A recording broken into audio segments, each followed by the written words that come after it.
안녕하세요. 과외형 강석하입니다. 서양의학은 부분만 보지만 한의학은 전체를 본다. 이런 주장을 안 들어본 사람은 없을 겁니다. 이런 거짓말도 계속 듣다 보면 그런가 보다 믿게 됩니다. 하지만 한의학 외의 각종 대체요법사들도 하는 레토릭입니다.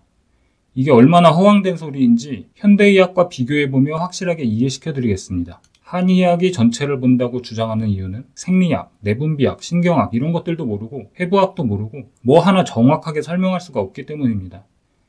옛날 중국인의 조상들은 인체도 모르고 병의 원인을 파악할 능력이 없어서 동양 철학, 특히 도교를 바탕으로 뜬구름 잡는 잡설만 늘어놓을 수밖에 없었습니다.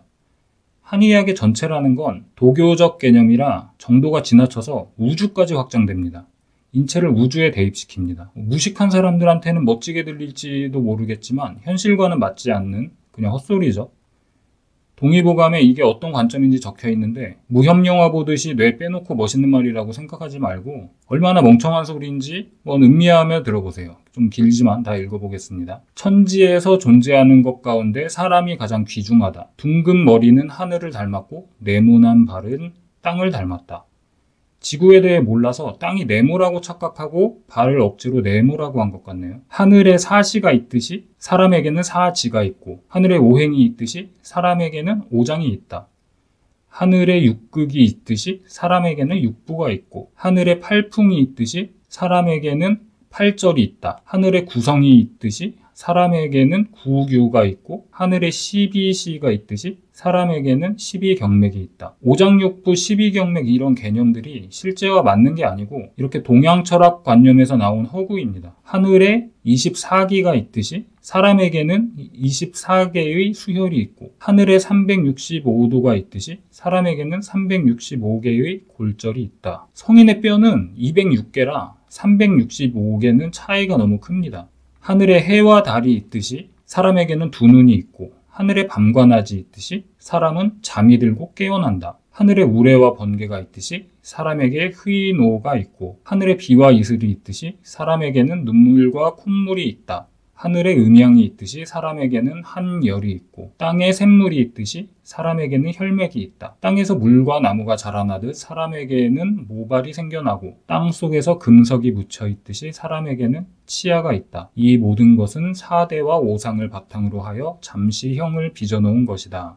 이 말을 한 손진인이라는 사람, 그리고 이걸 진지하게 믿고 동의보감에 옮겨 적은 허준이 지금 살아있지 않아서 참 다행입니다. 현대인의 상식에 비춰보면 너무 창피하고 망신스러워서 살아있는 게 더 고통이었을 겁니다. 이 뒤로도 납부끄러운 헛소리가 많은데 이 한의학 고전DB 사이트 들어가서 동의보감 꼭 읽어보시면 좋겠습니다. 옛날 사람들은 몰라서 그랬을 수도 있죠. 그런데 이런 허황된 개념을 바탕으로 진단하고 치료하는 한의학을 제도권 의료로 인정해주는 건 부끄러운 일이죠. 하여튼 한의학이 전체를 본다고 한의사가 읊어대면 그 전체가 뭔지 구체적으로 설명해보라고 따져보시길 바랍니다. 그런데 전체를 보고 진단하는 이 중의사나 외국 한방요법사들 간의 진단 일치도를 평가한 연구가 있는데 자기들끼리도 별로 일치되지 않는다고 합니다. 이론과 기준이 허구니까 그럴 수밖에 없겠죠. 이번에는 구체적인 예시를 가지고 한의학과 현대의학을 비교해 보겠습니다.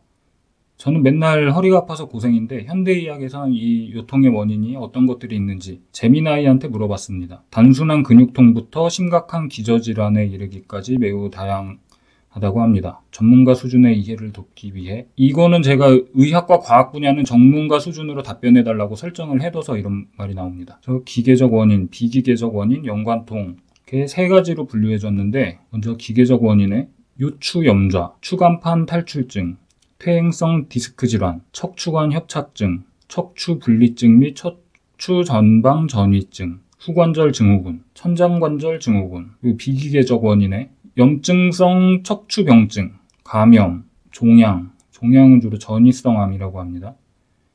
대사성 질환, 그리고 연관통으로 비뇨기계, 신우신염, 신장결석, 신장 종양이 원인이 될 수도 있고요. 소화기계, 췌장염, 췌장암, 소화성 궤양, 그리고 혈관계에서는 복부 대동맥류가 파열되거나 박리될 때, 그리고 부인과에서 자궁내막증, 골반염증성 질환, 자궁 및 난소 종양, 이런 원인들이 다양하게 있습니다. 현대의학의 부분만 본다는 게 얼마나 허황된 개소리인지 감이 잡히시죠? 이렇게 인체 전체와 부분 모두를 샅샅이 이해해서 다양한 원인을 감별하고 거기에 맞춰서 치료합니다. 허리를 어디 부딪히거나 삐끗하거나 이렇게 분명한 원인이 있는 경우가 아니면 혼자서는 원인을 알 수 없고 의사의 진단을 받고 필요한 경우 다양한 검사도 받아야 정확한 원인을 찾아서 적절하게 치료할 수 있습니다. 한의학도 만만치 않아 보이는데 허리 통증을 10가지로 나눕니다. 엄지의 제왕 방송에도 이렇게 나오고 한의사들이 요즘에도 하는 이야기인데 동의보감에 설명이 있습니다. 요통에는 신허요통, 담음요통, 식적요통, 좌섬요통, 어혈요통, 풍요통, 한요통, 습요통, 습열요통, 기요통 등 모두 10종이 있다. 신허요통을 보면 맥이 대한 것이 신허요통이다. 신허는 통증이 멎지 않는 것이다. 성생활로 신장을 상하면 정혈이 부족하여 근을 기르지 못하고 어쩌고저쩌고 하면서 성생활이 원인이라고 합니다. 그리고 또 다음 걸 보면은 담음요통, 맥이 활하거나 복하면 담음으로 인해 아픈 것이다. 담음이 경락을 돌아다니며 허리와 등이 아플 때는 어쩌고 하는데 담음이라는 게 실제로는 존재하지 않죠. 식적요통, 식적요통은 술에 취하거나 배불리 먹고 성생활을 하여 습열이 허한 틈을 타고 신으로 들어가 요통이 생겨 몸을 구부렸다 폈다 하기 어려운 것이다. 이 정도면 인체에 대해서 전혀 모르는 원시 설화에 가깝죠. 이거 더 읽어봤자 의미 없을 것 같고, 여기까지 생각해 보시면 의사와 한의사 중 누가 진짜 부분부터 전체까지 정확하게 이해해서 진단하고 치료하는 사람인지 충분히 판단이 가능하실 것 같습니다. 자주 듣는 소리는 거짓이어도 사실이라고 생각 없이 믿게 되기 쉬운데 꼭 의심하고 직접 판단하는 습관을 가지시면 좋겠습니다. 시청해주셔서 감사드립니다.